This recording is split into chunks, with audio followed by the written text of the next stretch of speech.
உலகத்திலேயே ஒரு சில நாடுகள்ல தான் விமான கப்பல்கள் இருக்கு. விமான கப்பல்களை உருவாக்குறதுக்கும் பராமரிக்கிறதுக்கும் நிறைய செலவாகுங்கிறனால நிறைய நாடுகள்கிட்ட விமான கப்பல்கள் இல்லை. உலகம் மொத்தத்திலையும் 24 கப்பல் சேவைகள் இருக்கு. அதுல 11 அமெரிக்கா கையிலையும் 2 இங்கிலாந்து கையிலையும் 1 ஸ்பெயின் கையிலையும் 2 ஹெலிகாப்டர் கேரியர்கள் ஜப்பான்கிட்டையும் இருக்கு. இத்தாலிகிட்ட 2ம் பிரான்ஸ்கிட்ட 1ம் இருக்கு. ரஷ்யா கிட்ட தற்போது எந்த விமான கப்பலும் செயல்ல இல்ல.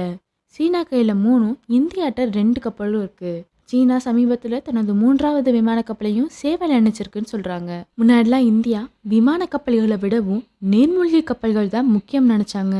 அதனால நீர்மூழ்கி கப்பல்களோட எண்ணிக்கையை அதிகரிக்க இந்தியா அந்த துறையில அதிகமான கவனத்தை செலுத்தினாங்க.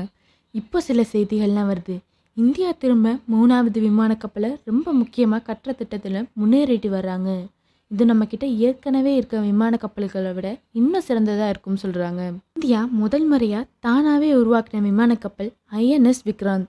உலகத்துல தானாவே விமான கப்பல் உருவாக்குற தொழில்நுட்பம் 3 இல்லாட்டி 4 தான் இருக்கும். அந்த நாடுகள்ல இந்தியாவும் ஒன்று. அதனால நம்ம ஐஎன்எஸ் விக்ராந்த் வெற்றிகரமாக முடிச்ச அப்புறம் ஐஎன்எஸ் விஷால்னு அழைக்கப்படுற இன்னும் மேம்பட்ட விமான கப்பலை உருவாக்க நாங்கள் தயாராக இருக்கோங்கிற தகவல்லாம் வருது. இப்போ இந்திய கடற்படை கையில் 2 விமான கப்பல்கள் போக இன்னொன்று உருவாக்க போகிறாங்க. ஐஎன்எஸ் விக்ரமாதித்யா இந்தியா கையில் இருக்க மற்றொரு விமான கப்பல். இது ரஷ்யாவில் உருவாக்கப்பட்டது. ஐஎன்எஸ் விக்ராந்த் முழுமையாகவே இந்தியாவில் உருவாக்கப்பட்டது. சீனா அதோட கடற்படை சக்தியை அதிகரிக்க முயற்சி பண்ணுறாங்க. இந்த நிலைமையில இயல்பாகவே இந்தியா அதோட சக்தியை அதிகரிக்க தயாராகிட்டாங்க.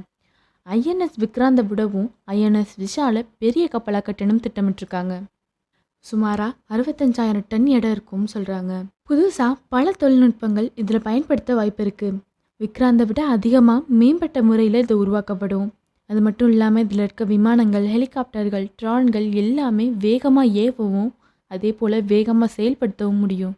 அமெரிக்கா கையில் ஒரு தொழில்நுட்பம் இருக்குது. அது electro magnetics aircraft launch system. இந்த அமைப்பையும் பெற இந்தியா முயற்சி செய்கிறாங்க. சமீபத்தில் மற்ற சில தகவல்களும் வருது.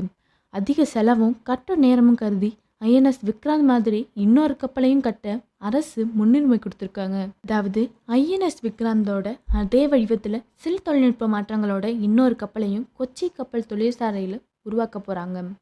இதை உருவாக்கி முடிச்சதுக்கப்புறம் சக்தி வாய்ந்த ஐஎன்எஸ் விசாலுக்கு செல்லலாம்னு திட்டம் போட்டிருக்காங்க. இந்தியா அடுத்த விமான கப்பலை நியூக்ளியர் பவரில் செய்ய போகிறோம் பேசுகிறாங்க. இப்போது இப்படிப்பட்ட நியூக்ளியர் ஏர்கிராஃப்ட் கேரியர் இருக்கிற ஒரே நாடு அமெரிக்காவும் ஃப்ரான்ஸும் மட்டும்தான்.